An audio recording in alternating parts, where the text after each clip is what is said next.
Bienvenue donc, Monsieur Louis Michel, sur les ondes d'Arabelle FM, et on vous remercie vraiment grandement de nous accorder cette interview et permettez-moi de rentrer dans le vif du sujet. Et je voudrais commencer par un sujet qui inquiète pas mal de citoyens européens et dont vous, en tant que membre de la Commission de la lutte contre l'évasion fiscale en Europe, et quand on sait que la Commission européenne, dans son dernier rapport qui date de 2014, soulève un chiffre quand même assez frappant, 2000 milliards d'euros presque.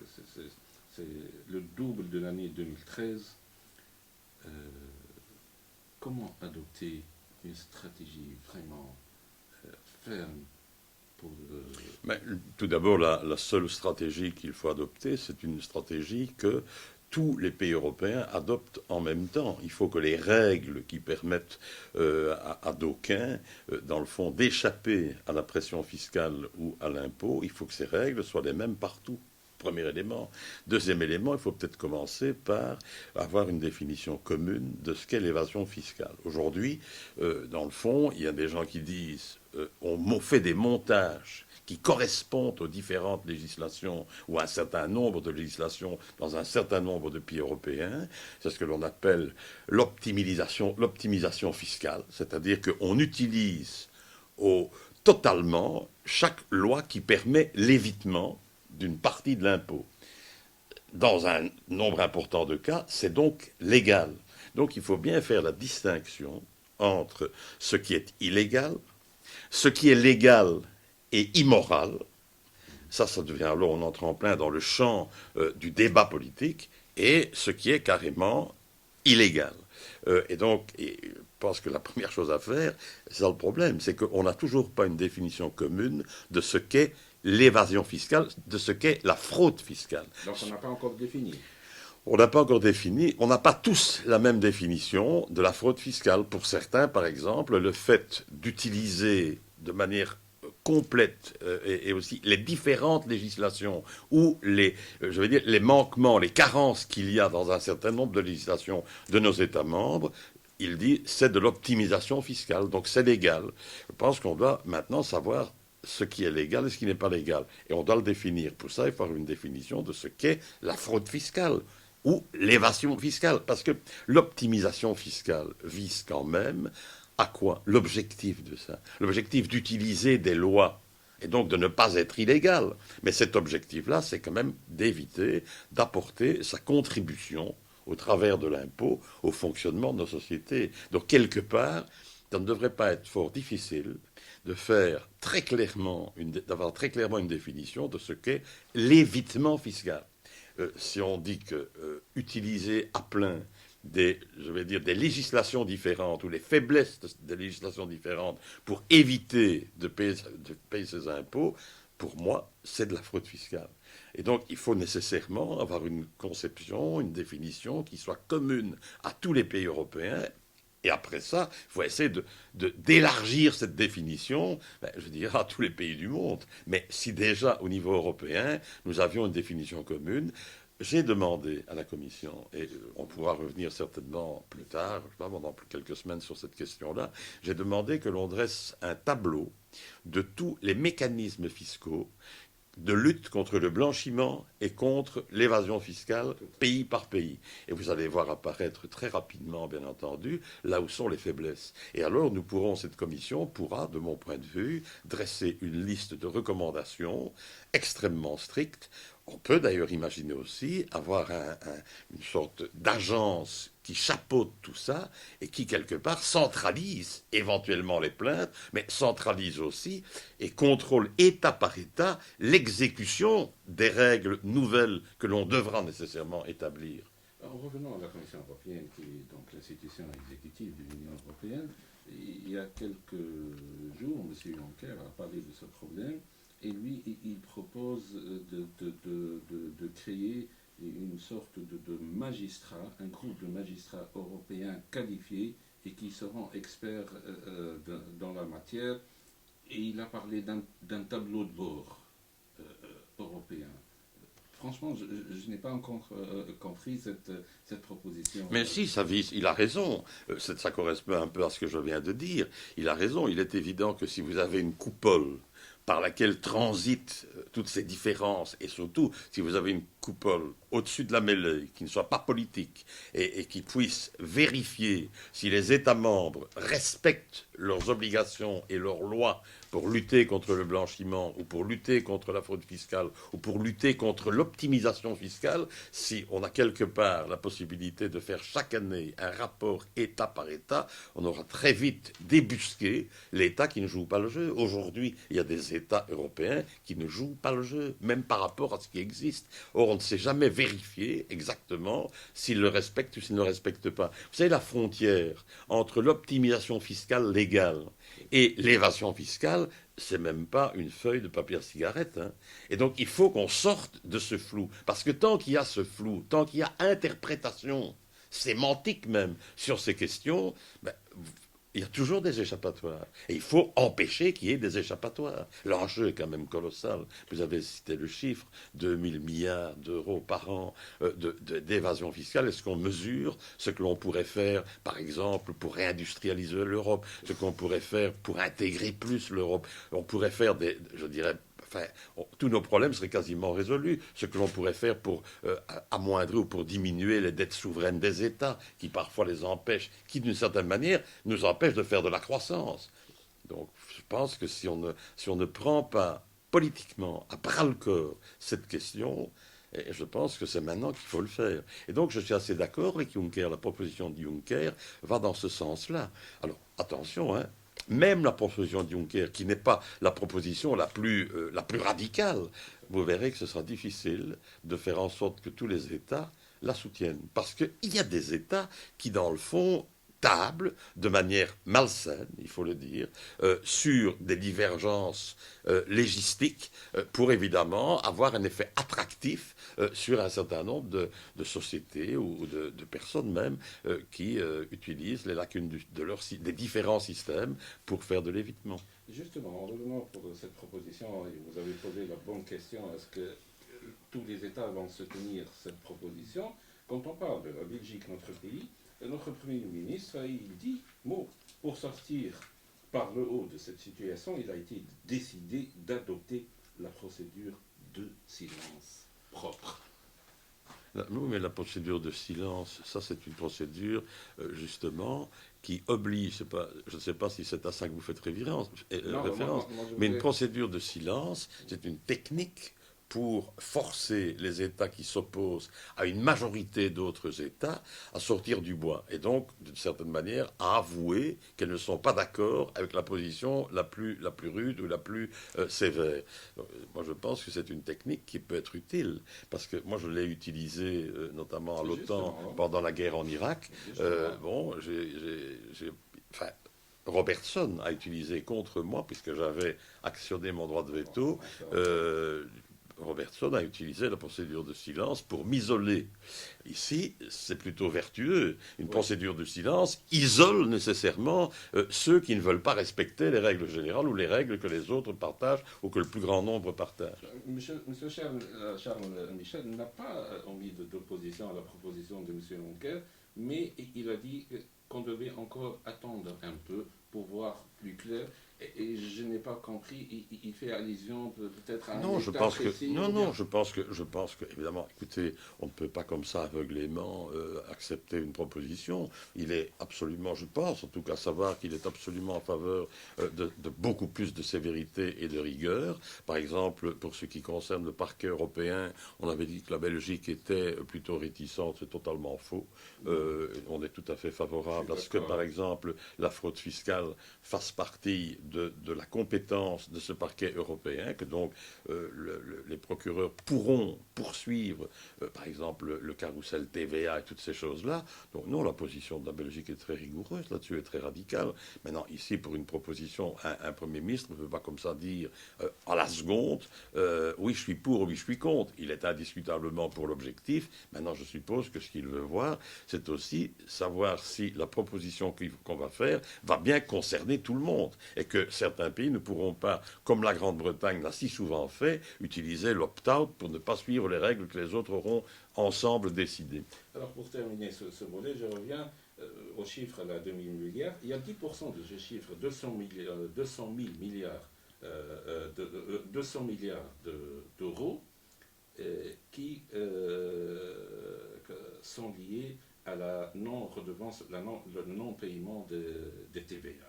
Et là, beaucoup d'analystes politiques, en particulier des Belges, ils font allusion aux des dizaines de sociétés multinationales et qui font tout pour échapper à payer. Oui, il faudrait quand même arrêter aussi la chasse aux sorcières aveugle vis-à-vis des multinationales. Quand une multinationale fait ce genre de choses et qu'elle pose des actes illégaux, et moi je suis favorable à ce qu'on prenne des mesures d'encadrement plus sévères quand c'est nécessaire, mais je voudrais quand même juste rappeler que si vous prenez par exemple la Belgique, il faut faire attention à ne pas avoir des politiques qui poussent les multinationales à quitter la Belgique. Parce que, jusqu'à preuve du contraire, ces multinationales créent encore des milliers et des milliers d'emplois, payent pour des milliers et des milliers d'emplois des charges sociales extrêmement importantes. Vous savez, je ne connais personne qui spontanément aime payer des impôts. Je ne connais personne. Et une multinationale, ce n'est pas une personne. Une multinationale représente des intérêts d'actionnaires, etc. Donc, nécessairement, elle va tout faire pour que ses comptes soient en bonnie et que le dividende soit le plus intéressant possible. Mais là, le politique, c'est son rôle, c'est son devoir. Moi, je suis pour l'économie de marché, mais je n'ai jamais été pour une économie de marché sauvage. Je suis un libéral humaniste. En fait, je suis un vrai libéral. Vous êtes un philosophe. Oui, un libéral fonde toute sa démarche et son engagement sur la notion de liberté. Quelle liberté? La liberté réelle, pas une fausse liberté. Dire, vous êtes libre, monsieur, mais vous ne savez pas avoir une radio, vous ne savez pas avoir une TV, vous n'avez jamais allé à un événement culturel, vous ne savez pas éduquer vos enfants correctement, pour leur permettre, par exemple, d'avoir accès à la culture, à l'éducation, à une santé, à des services de santé, à une justice impartiale, à une administration impartiale. Ça, c'est plus une liberté. Et donc, nécessairement, vous ne pouvez pas, absolument pas découpler le libéralisme de l'État. Le libéralisme est vertueux parce qu'il y a un État qui organise des règles les mêmes pour tout le monde. Le libéralisme, en fait, il fonctionne et il est très vertueux. Et à mon avis, c'est le meilleur système s'il est combiné avec un État impartial. C'est ça le libéralisme.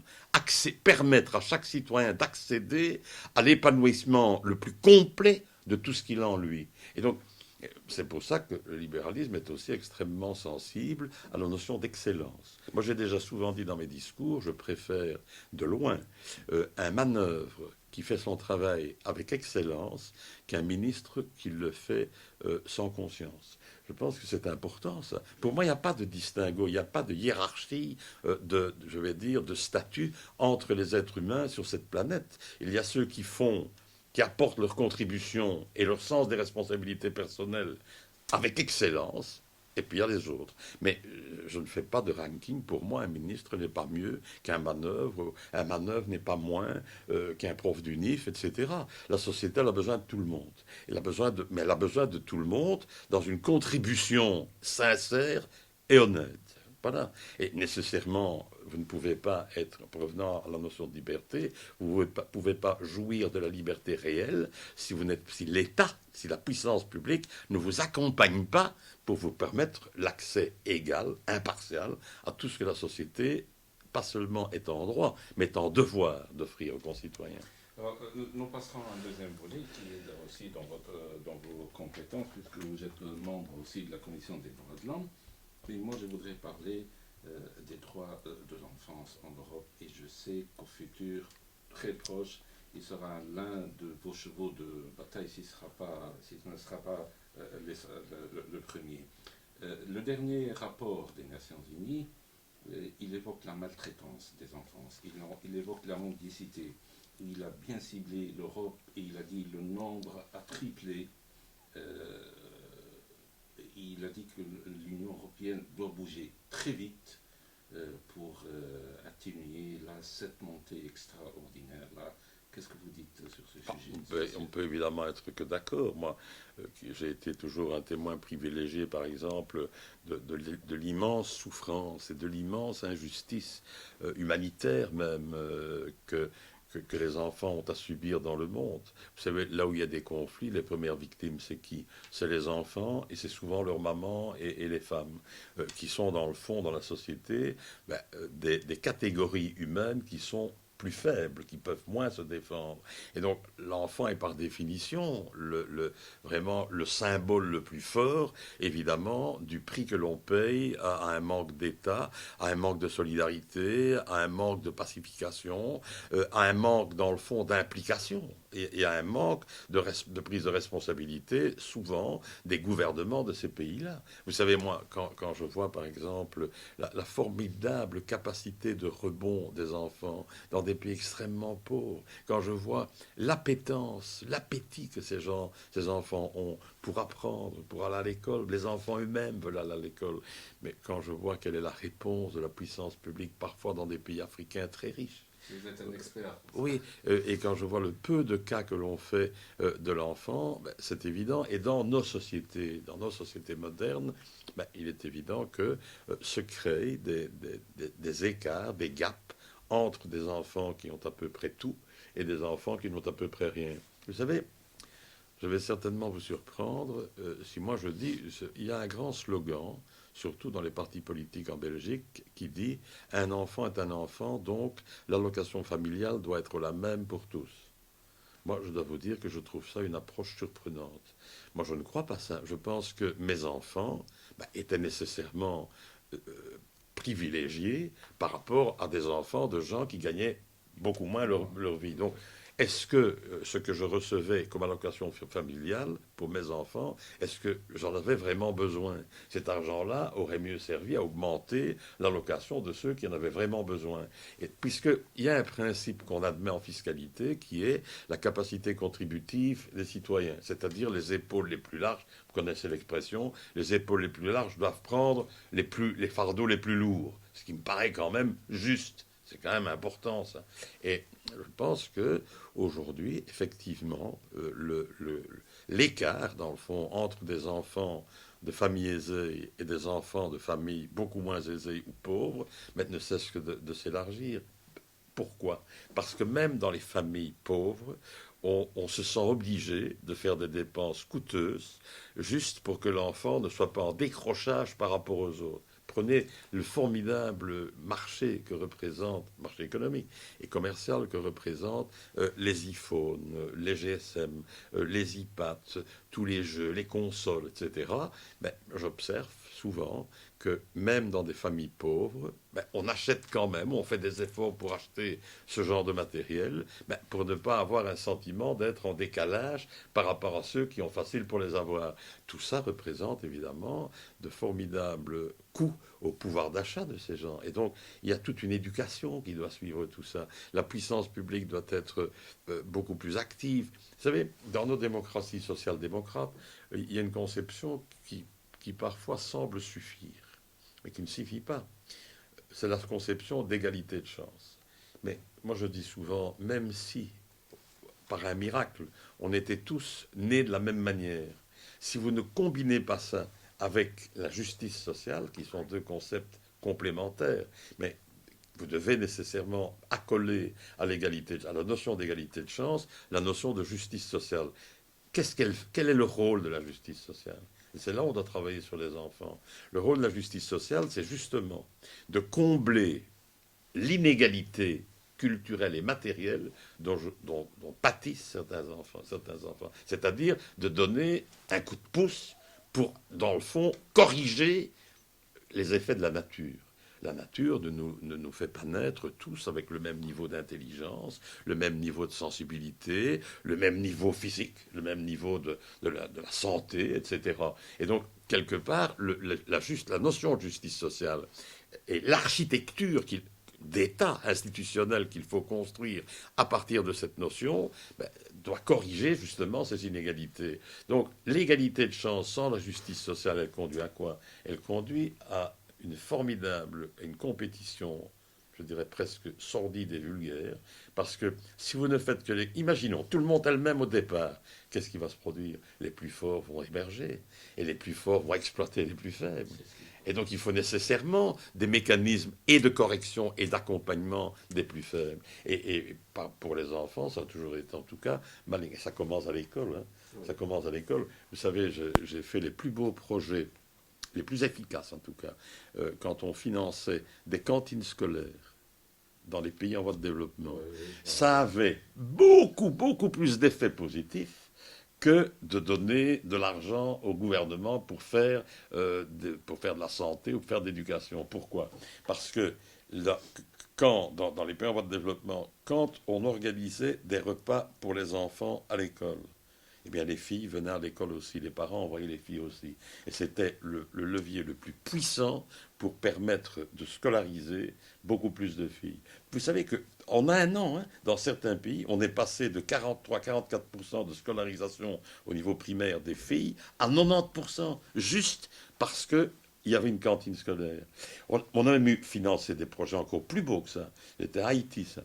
Où on a financé à Haïti et au Burundi, j'ai fait ça. C'était de financer non seulement les repas des enfants qui allaient à l'école, mais quand les enfants rentraient chez eux, ils recevaient par membre de la famille une portion à manger.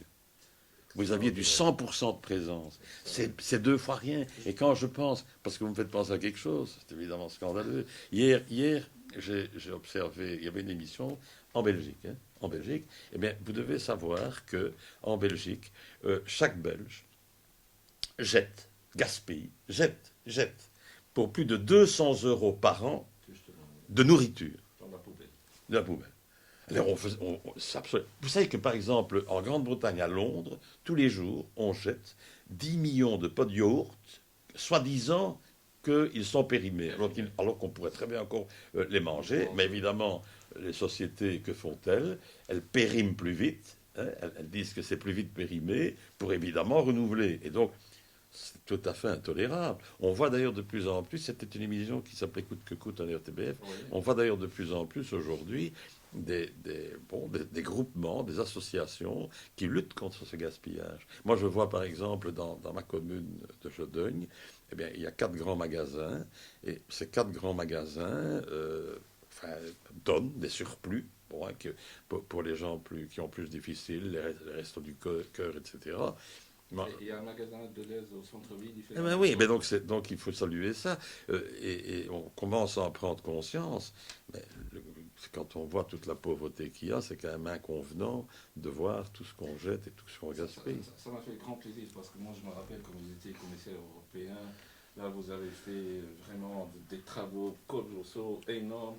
Et c'est aujourd'hui qu'on récolte des fruits, bien que vous avez dit qu'il y avait des projets on a vu les résultats une année après.